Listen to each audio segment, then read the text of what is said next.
امریکہ کی جانب سے ایرانی جہازوں کو قبضے میں لینے پر ایران کا اقوام متحدہ سے احتجاج۔ غیر ملکی میڈیا کے مطابق UN سیکرٹری جنرل اور صدر سلامتی کونسل کو خط میں ایران نے ناکہ بندی کو بحری قزاقی قرار دیا ہے۔ ایران کے اقوام متحدہ میں سفیر امیر سعید ایروانی نے کہا کہ ایسا رویہ غیر قانونی جبر، بین الاقوامی تجارت میں مداخلت اور املاک کے غیر قانونی قبضے کے مترادف ہے۔ دوسری جانب ایران کی مسلح افواج کے ترجمان بریگیڈیئر جنرل محمد اکرمی نے کہا کہ جنگ ختم تصور نہیں کی جا رہی، افواج مکمل طور پر تیار ہیں، تمام یونٹس مکمل تیاری کے ساتھ نئے اہداف پر کام جاری رکھے ہوئے ہیں۔ امریکی صدر ٹرمپ ایک بار پھر سوشل میڈیا پر توجہ کا مرکز بن گئے ہیں۔ انہوں نے اپنے پلیٹ فارم ٹروتھ سوشل پر ایک تصویر شیئر کی جس میں خلیج کی اہم آبی گزرگاہ آبنا ہرمز کا نام تبدیل کر کے اسٹریٹ آف ٹرمپ رکھنے کا اشارہ دیا گیا۔ یہ تصویر سوشل میڈیا پر تیزی سے وائرل ہو رہی ہے، جبکہ ناقدین اور تجزیہ کار اسے علامتی اور سیاسی پیغام قرار دے رہے ہیں۔ امریکہ ایران کے خلاف پہلی بار ہائپرسونک میزائل تعینات کرنے پر غور کر رہا ہے اور اس حوالے سے اہم پیش رفت سامنے آئی ہے۔ بلومبرگ کی رپورٹ کے مطابق امریکی سینٹرل کمانڈ نے جدید ڈارک ایگل میزائل سسٹم کو مشرق وسطیٰ بھیجنے کی درخواست کی، جس کا مقصد ایران کے اندر موجود میزائل لانچرز کو نشانہ بنانا ہے۔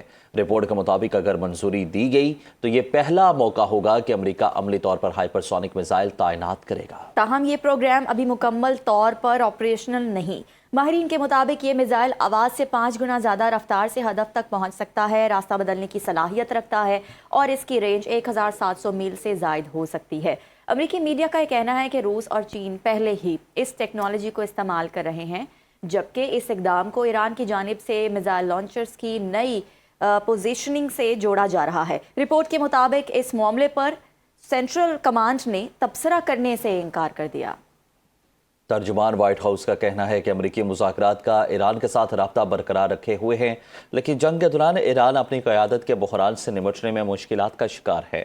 امریکی میڈیا کو جاری بیان میں ترجمان وائٹ ہاؤس نے کہا کہ ٹرمپ ایران کے ساتھ صرف وہی معاہدہ کریں گے جو امریکی قومی سلامتی کی اولین ترجیح ہوگا۔ صدر ٹرمپ نے واضح کر دیا ہے کہ ایران کبھی بھی جوہری ہتھیار حاصل نہیں کر سکتا۔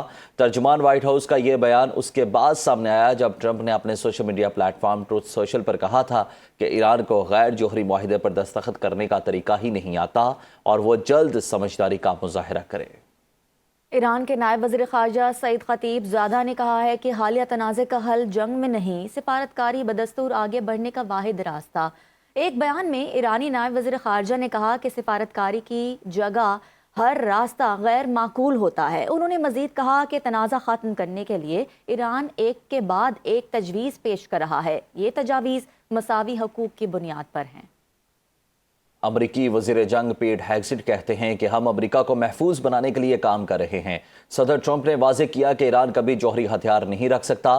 ہم نے ایسی فوج تیار کی ہے جس پر قوم فخر کرتی ہے۔ کانگریس کی ہاؤس آرمڈ کمیٹی میں پیش ہو کر امریکی وزیر جنگ نے بتایا کہ صدر ٹرمپ نے ہمیں $1.5 ٹریلین کا بجٹ دیا۔ ایران جنگ کا مقصد امریکہ کے وجود کو محفوظ بنانا تھا۔ صدر ٹرمپ واحد صدر ہیں جنہوں نے امریکی مفادات کا تحفظ کیا۔ ایران جنگ کو 2 ماہ ہوئے، یہ بقا کی جنگ ہے۔ اس موقع پر chairman joint chief of staff committee general Dan Caine کا کہنا تھا کہ ہم نے جنگ کے دوران کامیابی سے اہداف حاصل کیے۔ ایران کو کسی صورت جوہری ہتھیار رکھنے کی اجازت نہیں دے سکتے۔ ہمیں اپنی افواج کو جدید بنانے کی ضرورت ہے۔ اس بات کو یقینی بنانے کے لیے کام کر رہے ہیں کہ ہماری افواج کو اسٹریٹجک برتری حاصل ہو۔ امریکہ آبنا ہرمز کھلوانے کے لیے نیا عالمی اتحاد بنانے کے لیے سرگرم۔ امریکی محکمہ خارجہ کی جانب سے دنیا بھر میں امریکی سفارت خانوں کو پیغام دیا گیا کہ متعلقہ ممالک کو ایک نئے معاہدے کے لیے راغب کریں۔ اس نئے معاہدے کا نام میری ٹائم فریڈم کانٹریکٹ رکھا گیا ہے۔ ٹرمپ چند ہفتے قبل دعویٰ کر چکے ہیں کہ ہرمز مکمل طور پر کھلی اور کاروبار کے لیے تیار ہے۔